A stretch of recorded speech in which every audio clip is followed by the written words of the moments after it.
portion of this video is sponsored by GooglePay. Let's have a real honest conversation about money. When I was in my 20s, I made a lot of personal finance mistakes, and most of it just came down to the fact that I didn't know any better. I would spend money on things I absolutely didn't need to, and it's not like I had a lot of money to begin with. And this is something that normally happens when you're young and you just don't have the right information and you're not really thinking too hard about your future. I thought I had a good handle on money because on occasion I would actually save some of my few dollars left over from my paycheck, but I had no clue about investing, growing money, really having a thorough budget, or doing anything to plan for my financial future. And so today I want to make a video and teach you 15 things that, nobody else bothered to teach you about money. Most of this has to do with my own personal experiences. Maybe you relate to them. So don't necessarily take this as financial advice. The first lesson I want to share about money and personal finance is the harsh truth about money. We tend to have a very unhealthy emotional connection to money. You could call this a toxic relationship with money. I know a lot of you probably can relate to that, and it's something that I went through a lot of my life. But when I learned to look at money as a tool rather than a goal, I started to put money in its proper place, and I started to be able to make very rational and sober long-term decisions about money instead of emotional and reactive decisions about money. When you try to use money to overcome things that you're feeling and internalizing, you're not using it as an effective tool, you're using it as a coping mechanism. And so what I would say is that we need to put money in its proper place and remember that it's not an all-powerful, invisible force that controls our lives. It is a tool that we're using in order to give ourselves more security and more freedom. Lesson number 2, setting a proper budget. Budgeting is something that I think more people should be taught directly, and it can be very difficult. The basic concept of setting a budget is understanding how much money you have coming in and how much money you have going out. And if you can actually pare this down to looking at things like your recurring monthly expenses, your bills, and then also just anticipate expenses you're going to have throughout the year or even in an emergency, this can really help you set better priorities and also just have a healthier overview of your finances. Speaking of bills, let's go ahead and pay some right now. I have the perfect personal finance tool for you. Thanks to GooglePay for sponsoring this portion of the video. GooglePay gives you a clear overview of your personal finances with easy-to-use features. GooglePay lets you search through any of your transactions, which means if you're me and you go out and buy expensive camera gear and then you're wondering where all your money went, I know when I do that, I have no one but myself to blame. With GooglePay, you can also send secure payments privately. This means when you cover lunch, your friends have no excuse for why they can't pay you back. Also, GooglePay makes sure that your payment information is safe and secure with their encryption, so you don't have to worry about that. You can download the Google Pay app from either Google Play or the App Store right now, and it's totally free. Thanks again to Google Pay for sponsoring this portion of the video. Budgeting is one thing, but let's talk about your spending habits. Lesson number 3 here.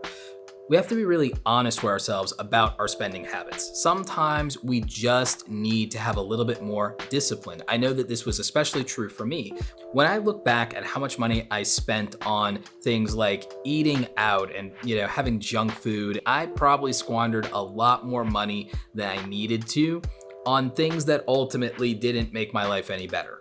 And when you start to look at your overall spending and you see how much these small little purchases that you think are meaningless add up, you realize that this $5 or $10 here or there over the course of a year ends up being hundreds of dollars that you could have used to do something much more significant in your life. It could have been a big chunk of a goal that you've been saving toward, or paying down some extra debt, or any number of things that would genuinely make an impact on your life more than those little small things brought you any kind of enjoyment. You also might have subscription payments that you are unaware of that you meant to cancel. Maybe there's a gym membership that you really should be using that you're not, that needs to go away so you can save that money or put it towards something else. We really need to be a lot more intentional about how we spend our money and get the most out of it. I'm not saying you should deprive yourself. I'm saying you should be a bit thoughtful about your spending. If you actually want to look at how I spend my income and the things that I'm making a priority in my life right now, I've actually made a video about that you can check out. Link is in the description down below. The fourth lesson I want to share about money is actually how we can make more of it by negotiating our salary. The majority of people earn their money through doing a job of some kind instead of, owning a business or making their money through investments. The majority of people actually do a job and get paid a wage for a living. But the ability to negotiate is something that I don't think most of us are taught at any point, and we usually learn it the hard way. At least that was my experience. Negotiating a salary can be very tough if you don't know how to approach it. I would tell you that one of the strongest ways to negotiate at all for yourself, whether you're doing a salary job or you're an independent contractor, always negotiate based on the concept of value rather than your needs, value that you can add to the situation. I know that this can be a touchy or sensitive topic for a lot of people, but I'm trying to give you what I think is the most reasonable version of success that you can get out of this. And what that's going to mean is you have to appeal to the other person's desires, needs, or self-interest rather than try to express what yours may be. Here are some practical ways that you can negotiate a higher salary. Consider putting yourself in a position where you might do additional training or make it clear that you have additional skills to offer that would be of benefit for your position. You can also consider asking to be evaluated at a later date based on results that you produce. The other thing is you don't necessarily have to take the first offer that is given. Usually when someone makes an offer, they can go 10, 20%, or even possibly higher with that offer that they've put out. By just asking for the additional, you'd be surprised how often you can actually get it. Consider other ways that you might communicate the value that you can add, and this will be your tool for leverage in negotiating a higher salary. Lesson number 5, build an emergency fund. Building an emergency fund is something that a lot of people know that they're supposed to do, but they actually don't have a practical approach to doing it. This can be especially true if you already feel that you're tight on money and you don't know where this extra is going to come from. And it could come from a lot of places. You could pick up a side hustle that you use to build the emergency fund. This could be the funding mechanism for that money that you're setting aside. You just have to be disciplined enough not to spend it on anything else and save all of it. This can be very hard because seeing that extra money, you can start to think about how to spend it and become more comfortable. This is a trap. You really need to prioritize saving that emergency fund.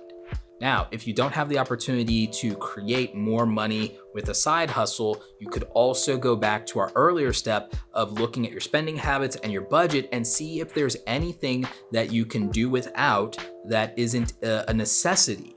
And then by cutting that, you have the means to start saving toward that emergency fund. This doesn't have to be a lot all at once. If you give yourself a very modest goal, let's say you gave yourself the modest goal of setting aside about roughly $5 every single day somehow, whether that's a combination of saving money and reducing spending or making a little bit of extra money on the side, maybe not even a lot. If you could just make a goal for $5 a day, it means by the end of the year, even if you didn't manage to work it out every single day, you probably still have funded your emergency savings to about $1,000 for the year. And if you can repeat this process over and over, you can actually grow a substantial emergency fund over time. So this is a real practical thing to do, is just to set a daily savings goal of something as modest as $5 a day that you have to come up with from somewhere. And even if you fall a little short a few times or miss, you could probably get to that first $1,000 set aside for your emergency fund, which could be very meaningful for you. Lesson number 6, investing in stocks. Investing for your future is something really important, and I don't think a lot of people know how to do this. And I also think that's just something that people are not taught how to do. And there's a lot of great information for free out there that could help you start investing. Here are some of my thoughts on this. I didn't understand investing when I was young and the concept of compound interest. If I had, my life would be radically different. Investing is something that you should take very seriously and that you should educate yourself about as much as possible.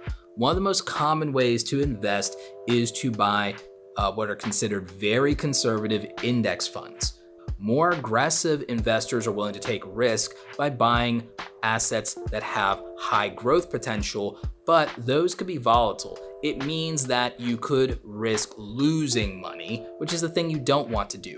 Any investment you make is a risk. Some risks are greater than others, but with high risk also comes the potential for high rewards. The best thing you can do is talk to somebody who is a financial advisor or a fiduciary that can kind of help you make these decisions. By talking to a financial advisor for free at your bank, you could get great advice that might put you in a better position to start investing if you haven't done that already. You could also learn a lot about other ways that you can look out for your financial future.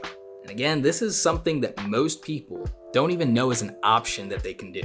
Number 7, how to invest in your retirement. Retirement is something most of us don't start thinking about until it starts looming on the horizon, or until we realize we probably don't want to work every day for the rest of our life or into our golden years. In my opinion, it's never too early to start thinking about retirement, and I wish it was something that I had really considered when I was in my 20s. This was a huge gap in my own financial education, and the reality is that I didn't start making this a priority until after I was 30. For most people, the most practical thing they could do is invest in their Roth IRA. This individual retirement account is something that is set aside for you for your future because of the way that it's taxed. You can open a Roth IRA at any of your local banks in most cases, or through a brokerage app of your choice. Again, this is not financial advice. Definitely talk to a CPA or some other financial advisor. I'm just some guy on the internet who's doing the best he can to tell you what I wish somebody had told me. With that in mind, you can currently contribute, if you're under the age of 50, up to $6,000 to your Roth IRA. While you're going to be taxed on this as regular income up front, you're not going to be taxed on the growth, meaning the capital gains that come from this investment. What this means is if you invest in individual stocks that you like, then this could grow and they could be worth more over time. If they're growing and they're actually worth more money later, and that money keeps compounding and compounding as you get older and as you keep investing, you paid up front for those in terms of taxes. You're not going to be taxed on them when you withdraw that money in your retirement and golden years. You're being taxed now to have all of the upside later. And that is something that is a tremendous advantage for you if you start while you're young. Lesson number 8, how to start your own business. Entrepreneurship has proven time and time again to be one of the ultimate paths to financial freedom, security, and just being able to have a better overall lifestyle. Now, entrepreneurship may not be for everybody, but you should be given as much information as possible to get started. It should be made an option for you. And what I am a little bit frustrated with sometimes is the simple fact that not enough people are given the opportunity in terms of the right information to know how to start a business if they wanted to. We shouldn't make the assumption that you're going to default into being somebody who is an employee for their entire life or for their entire career. We shouldn't make that assumption. We should make the assumption that entrepreneurship is an option available for you, since there's not really anything stopping you from doing that, especially today. I absolutely recommend the book Start Your Own Business. I'll link to it in the description down below. This is a fantastic book that will walk you through a lot of the things that you really need to know, like how to legally incorporate your business. It'll help give you an understanding of the advantages for that if you are looking at the tax situation. and it will also help you develop your business plan and really think this through and understand whether you actually have what it takes to follow through and start a business.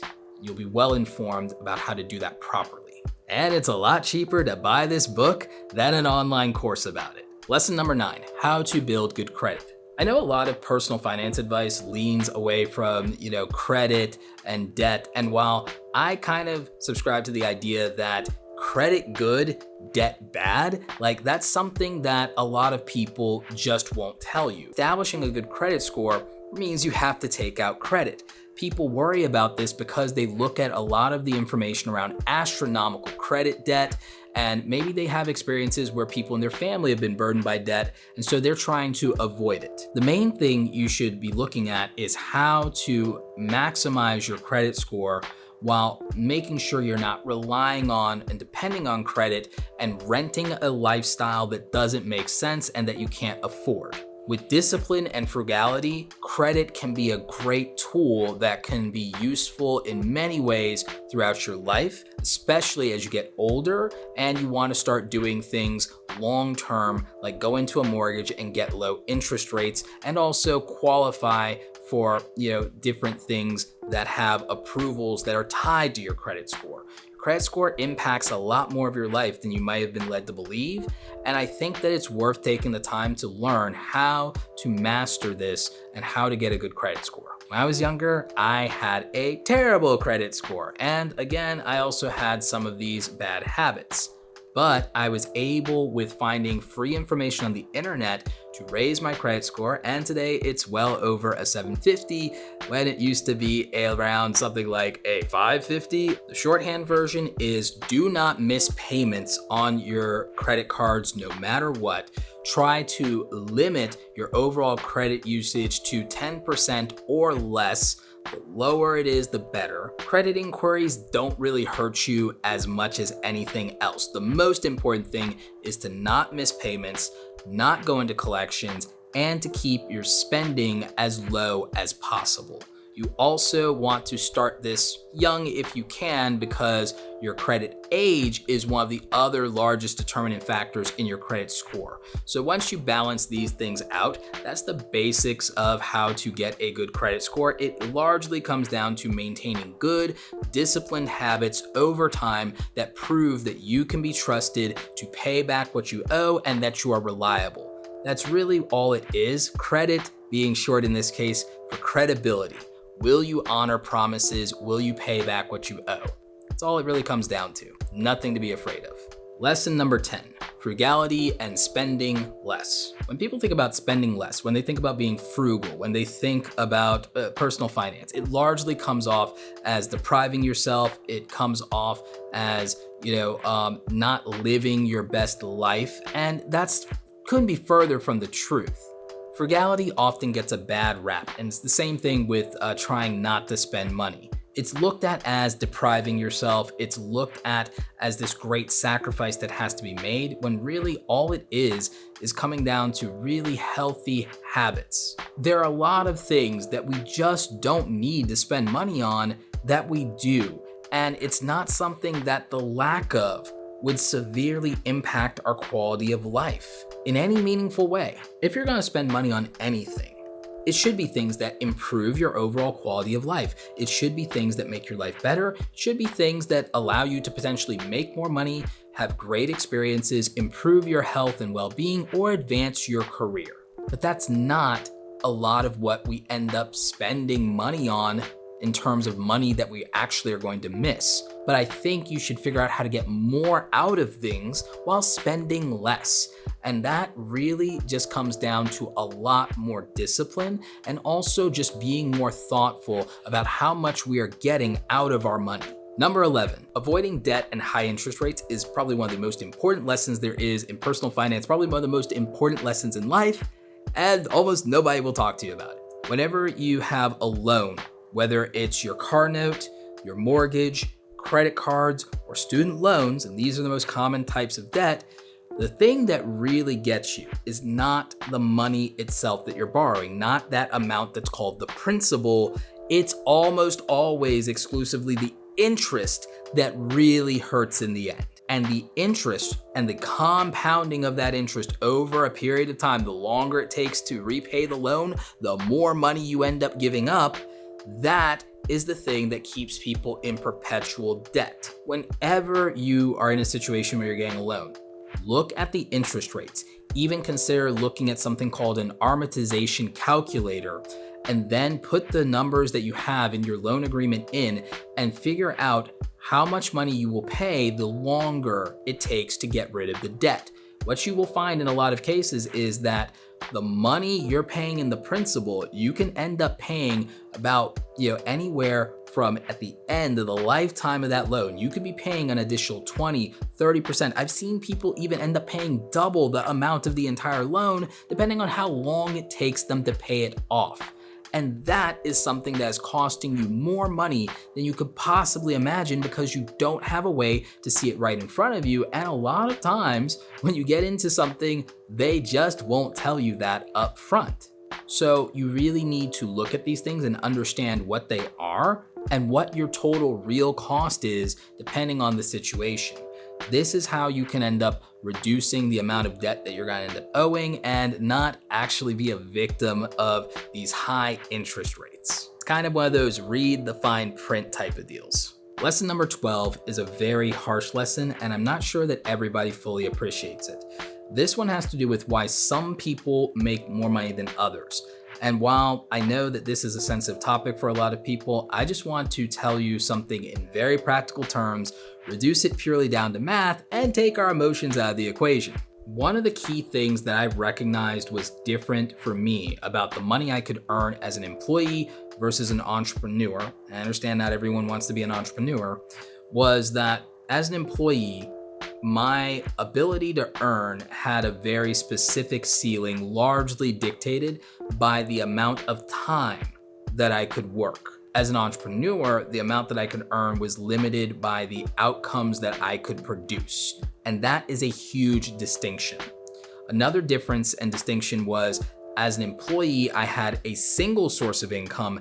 As an entrepreneur, I was building multiple sources of income.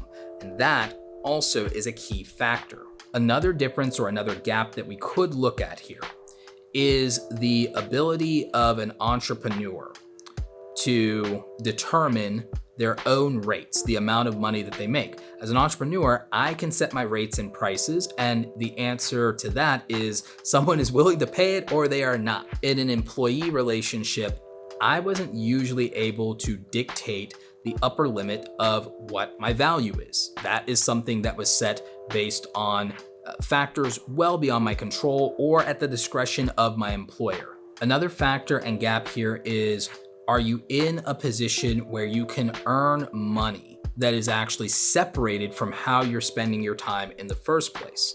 As an entrepreneur, primarily doing things using the internet, there are mechanisms for me to create value without having to be present or active at the time. Somebody can put money in, and there are mechanisms that they will result in getting value out of that. When I'm an employee, that is not the case. It is literally me being rewarded for active participation. Separating the amount of money that you can earn from the amount of time you can spend is a key component, and being able to develop multiple streams of income on top of that, and also set and dictate your own value and price. All of these factors are massive gaps that exist between a group of people who may not be making as much money and a group of people who might be making more. And it's because there are mechanisms that they're taking advantage of, either through systems or leverage or specialization, that allow for that. And that is the breakdown of it if we're talking in purely rational terms. Understanding this is probably one of the most important lessons in life that allowed me to start to build security and financial freedom for myself. And it's something that I wish had been explained to me when I was much younger in life. Lesson number 13, develop high income skills. One of the major differences in somebody's earning potential can be as simple as the fact that they specialized in something that just has higher earning potential right out the start. These are what are often referred to as high income skills. The high income skills that I feel I developed that made a difference were my specialization in different software, and also the fact that I was in markets themselves, or rather in industries themselves, that have higher income and earning potential, specifically marketing and advertising. As an entrepreneur, one of the other things that helps me in this case is the fact that creativity scales in a way that cannot really be underestimated in any meaningful way. Intellectual property, creativity has so many ways for you to earn, and also to earn passive income in perpetuity. So intellectual property is just one of those really interesting long-term plays, and it can drastically out-earn over a long enough period of time any amount of money that you could do in exchange for labor. Since labor only scales linearly, creativity scales exponentially. It's a huge gap. And so when you learn high income skills and specialization, consider the fact that there are industries that you know just pay better than other ones. And if you decided to go and prioritize and specialize in things that absolutely start and end at a higher salary cap or a higher overall income gap, that could make a major difference for you. Lesson number 14, how to pay taxes. It's stunning to me how complicated taxes are, and that's why I hire accountants and bookkeepers to do most of it for me.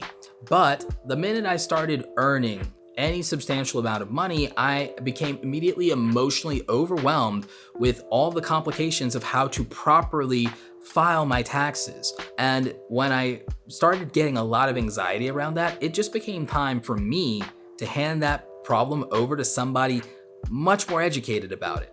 And I couldn't be happier that I made that decision, because it just took this huge stress and burden off of my plate. What I do appreciate though is that by going through that, I did end up learning a lot more and understanding things I didn't about our tax code and my own situation. And it made me have a greater appreciation for some of the things that we can do that I wasn't aware of, things that we can do in terms of our retirement savings, things that are allotted to people who start small businesses, especially if you start one from home.